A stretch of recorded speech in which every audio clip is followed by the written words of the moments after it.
Hello, everyone. I'm the storyteller, and welcome to Vale of Shadows. Before you drift off, don't forget to like this video and subscribe. Tell me, where are you watching from? And what time is it right now? Now, get comfortable, relax, and let the story begin. The crackle of twigs under my boots was the only sound in the fading silence of the forest. I've always loved solo camping trips, but this one, it felt different. The trees seemed to lean closer, their branches curling like gnarled fingers in the dimming light. I shook it off. Just my imagination. Too many hours alone with my thoughts. Then I heard it. "Beautiful evening for a hike, isn't it?" The voice startled me. A man seemed to materialize from nowhere. Tall, lean, weathered face. His smile was polite, but his eyes made my skin prickle. "Yeah," I said, steadying my voice. "Just looking for a good spot to set up camp." "You're in luck," he said a little too eagerly. "I know the perfect clearing. Why don't I show you?" Every instinct screamed no. But the sun was sinking, and I was tired. Against my better judgment, I followed. As we walked, he pointed out plants, rocks, even animal tracks. His knowledge was impressive, and slowly I relaxed. Maybe I was wrong about him.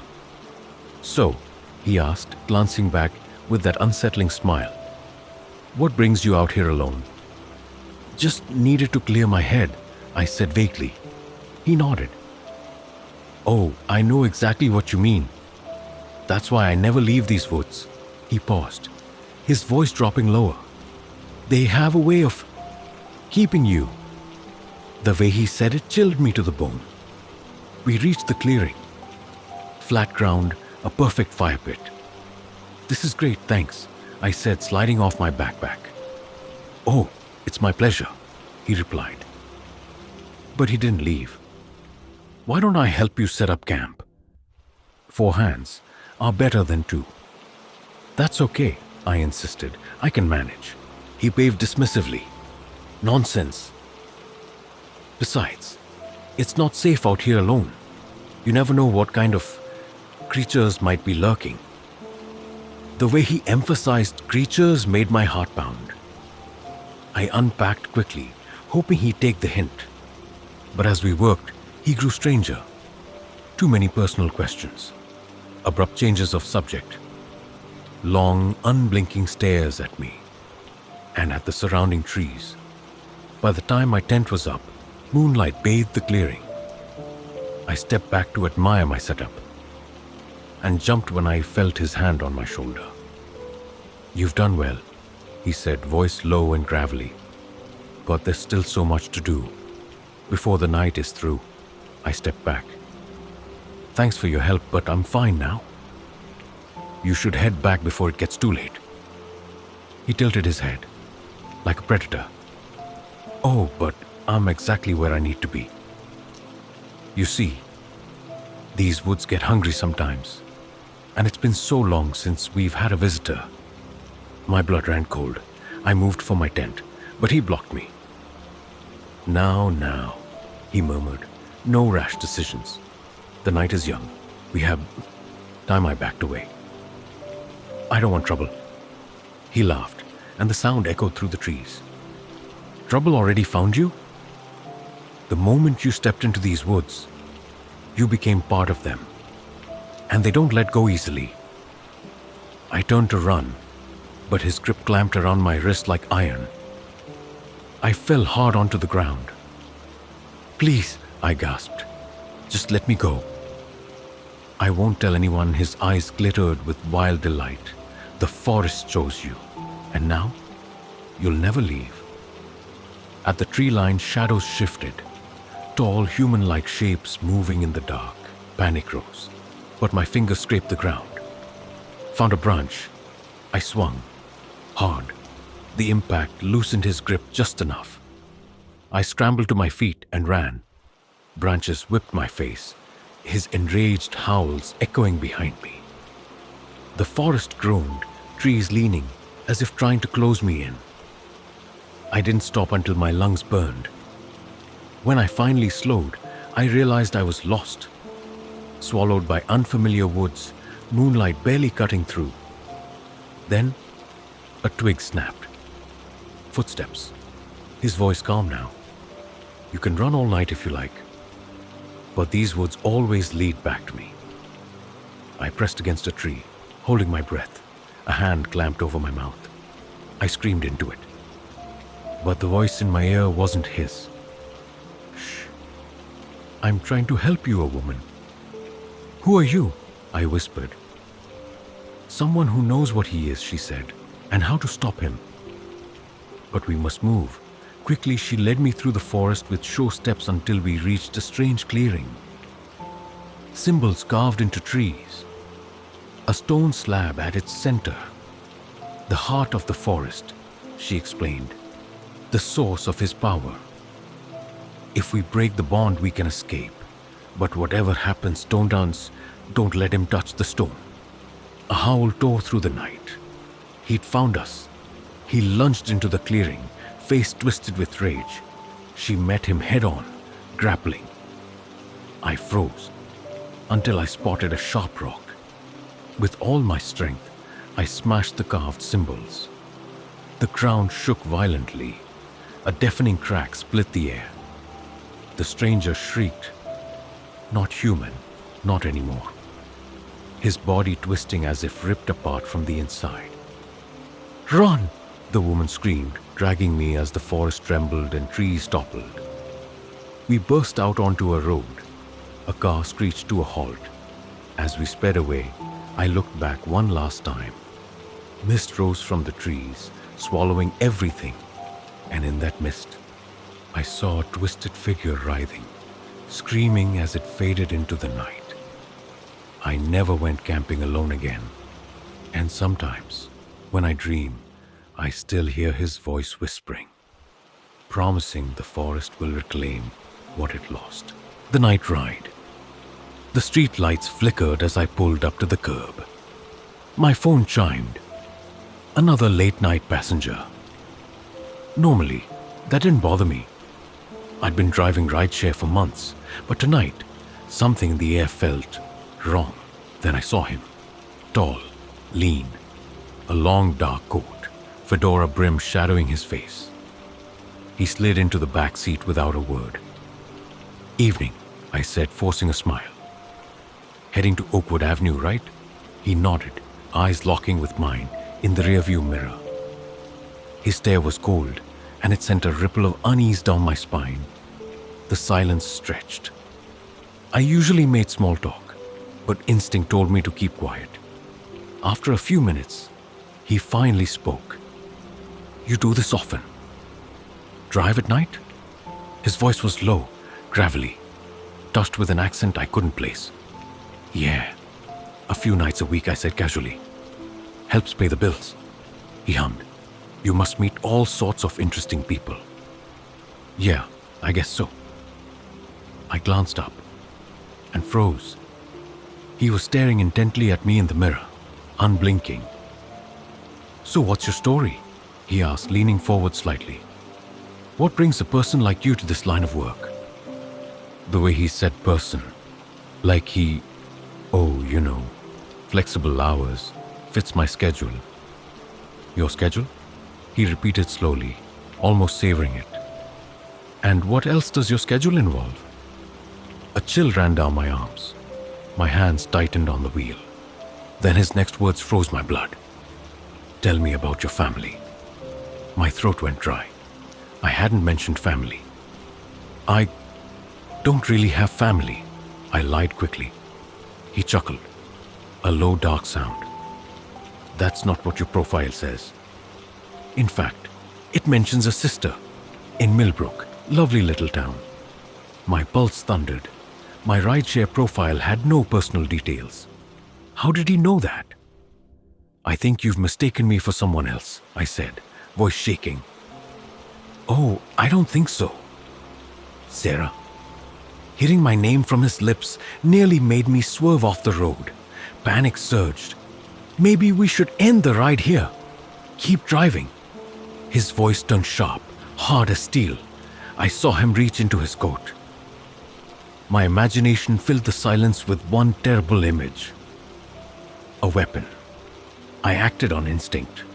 I slammed the brakes. The car screeched, hurling him forward against the seat. I tore off my seatbelt, flung open the door, and bolted into the night. My footsteps echoed through empty streets. His followed, faster, closer. I stumbled, crashing to the pavement. Pain shot through my knees and palms.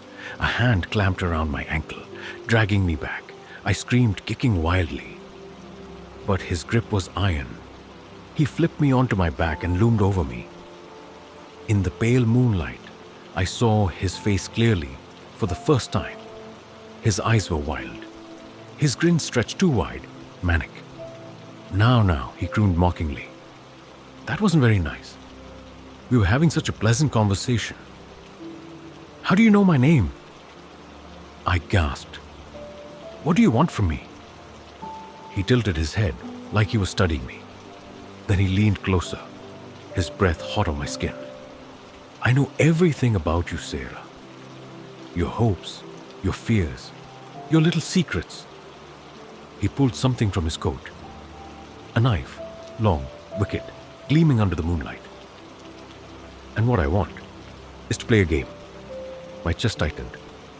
What kind of game? I asked, trying to keep him talking. His grin widened. Simple. I ask questions. You answer truthfully. Every lie. He ran the blade slowly through the air. Has sharp consequences. I swallowed hard. And if I refused to play, he gripped my arm tightly. That's not an option. The game has already begun. My heart hammered. I needed to buy time. First question, he said, his voice almost sing-song. Why did you really start driving at night? The truth was painful, but lying seemed worse. I was trying to avoid someone. An example. I thought nights would make it harder for him to find me. He nodded slowly, almost pleased. Honesty suits you. Next question. What's your biggest fear? My throat tightened. My eyes flicked to the knife. Being helpless, I whispered. Not being in control of my own life. He smiled. Cold, predatory. Interesting. And right now? How in control do you feel? I bit back a sob, rage and terror, twisting inside me. Suddenly, bright headlights flooded the alley. An engine roared. Another car screeched to a stop, its high beams cutting through the darkness. The man's head snapped up. With a frustrated snarl, he released me and darted into the shadows. Sarah, a familiar voice cried. It was Marge, another rideshare driver I knew. She jumped from her car, rushing to help me. I stumbled into the passenger seat, trembling. How did you find me? I whispered. I got a ping about a cancelled ride in this area, she said, still scanning the darkness. Something didn't feel right. Thank God I checked. The neighbors. When we bought the house, it felt like a dream. A cozy place on a quiet street, tucked in a friendly-looking neighborhood. After years of cramped apartments, it finally felt like home. The first week, everything seemed perfect. The sun painted the porch in golden light. Birdsong drifted through the mornings, and the neighbors smiled and waved whenever we passed. Too perfect. The first odd thing happened the night we moved in. I was unpacking boxes when I glanced out the window. Across the street, under the dim glow of a streetlight, 3 neighbors stood shoulder to shoulder, just watching our house. No talking, no movement, just staring. When I blinked, they slowly turned and walked away. I tried to laugh it off. New people, new curiosity, nothing sinister, right? But then small things started happening. Every time we left the house, we'd come back to find something slightly off. A cabinet door open, a chair pulled away from the table. Once, my toothbrush was wet, though I hadn't used it. I told myself it was stress. Moving was chaotic. Maybe we were just forgetting things. Then came the gifts. One morning, we opened the front door to find a plate of cookies, still warm. No note. Another day, a basket of fruit. Once, a bouquet of flowers, their stems dripping with fresh soil as though they'd just been yanked from the ground. We tried asking around. Everyone smiled politely, shaking their heads. Oh, must have been a kind neighbor. But their eyes lingered too long. Their smiles stretched a little too wide. One evening, I caught our next-door neighbor, Mrs. Carter, standing in our yard. Her hands were pressed flat against the siding of our house, eyes closed, lips moving silently. When I opened the door, she startled, then forced a smile. "Just admiring the craftsmanship," she said. Then she hurried away. The worst came at night. We'd hear footsteps outside the windows. Slow, deliberate, sometimes scratching sounds at the door. Once, my husband swore he heard someone breathing right outside our bedroom. We bought cameras, installed locks. But the footage was worse. At 2:47 every morning, the neighbors would gather in front of our house. All of them, standing perfectly still, just staring. And at 3 o'clock, they'd leave, every single night. Finally, I couldn't take it. I stormed across the street one morning, demanding answers. "What do you want from us? Why are you watching our house, Mr. Lewis?" The block's unofficial leader gave a gentle smile. "We're just making sure you feel welcome. This street takes care of its own." His tone was calm, but his eyes were cold. "In time, you'll understand." That night my husband wanted to leave. Bags packed, car ready. But when we tried to start the engine, nothing. Dead. Every car on the street sat silent, lifeless. The neighbors emerged from their houses, one by one, moving as if on cue. They surrounded us, faces blank but smiling. Mrs. Carter stepped forward. "You can't leave yet," she said softly. "The house isn't done with you." My heart hammered. "What do you mean?" She tilted her head.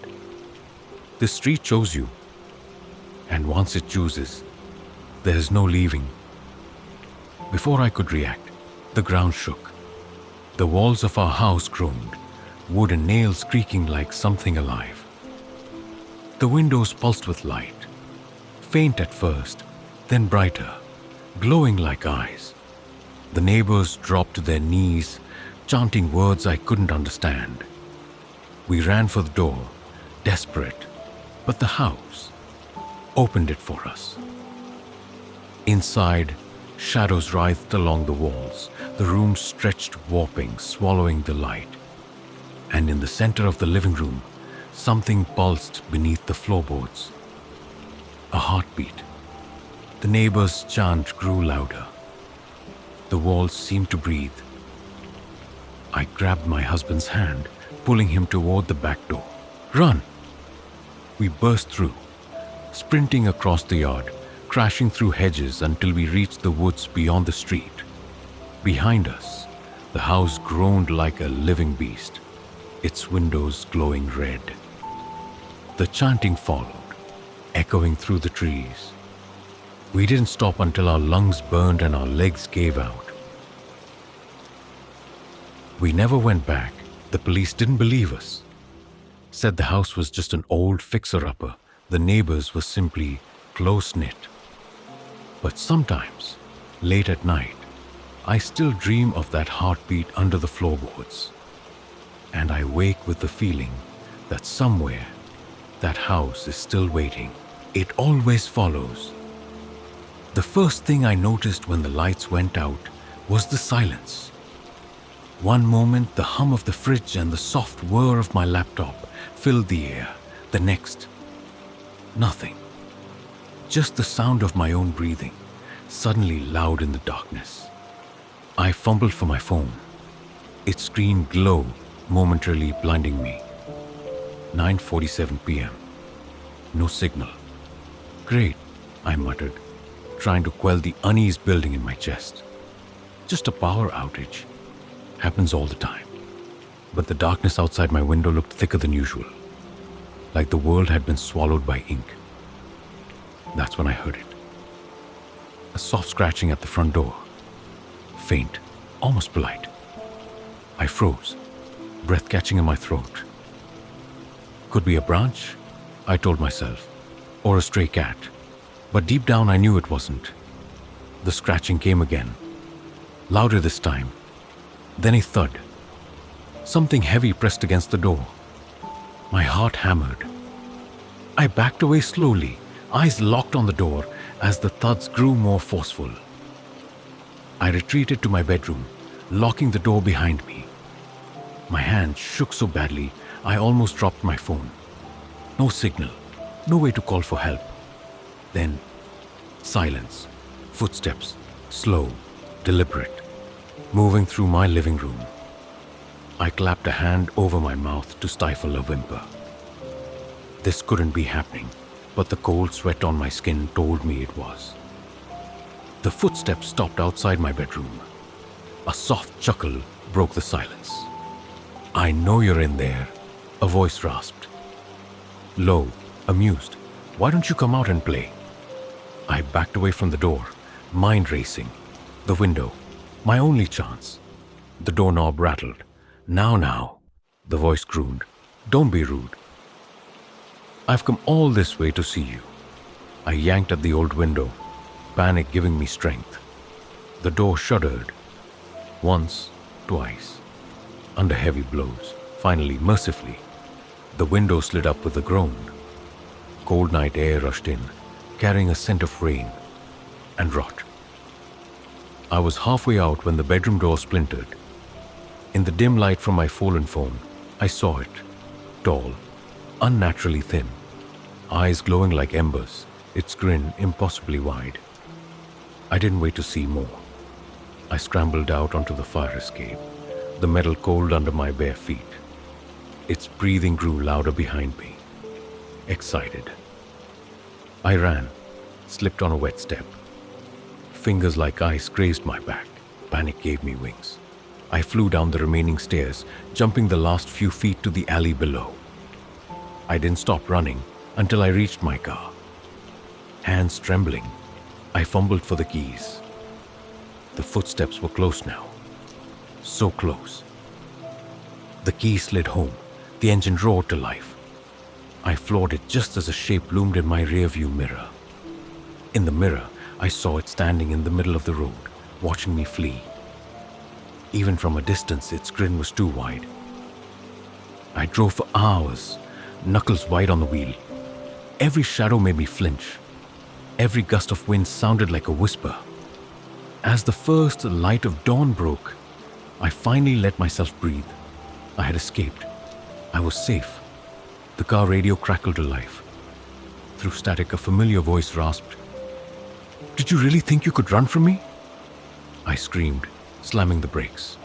Silence. Dead radio. Empty road. But I knew the truth. The darkness had followed me. A month passed. I moved cities, changed apartments, slept with the lights on, but it didn't matter. I'd catch glimpses of it in crowded streets, hear its chuckle behind me in cafes. Friends said I looked tired, paranoid. It's just a therapy. How could I explain? I lost my job. My relationships crumbled. I became a shell of myself, always looking over my shoulder, waiting for the lights to go out. And then, one night, they did. Every light in my new apartment flickered, then died. In the sudden darkness, I heard that chuckle, closer than ever before. "Ready to play?" the voice asked. This time I didn't run. I was done running, Done being afraid. I stood in the dark, heart pounding, fist clenched.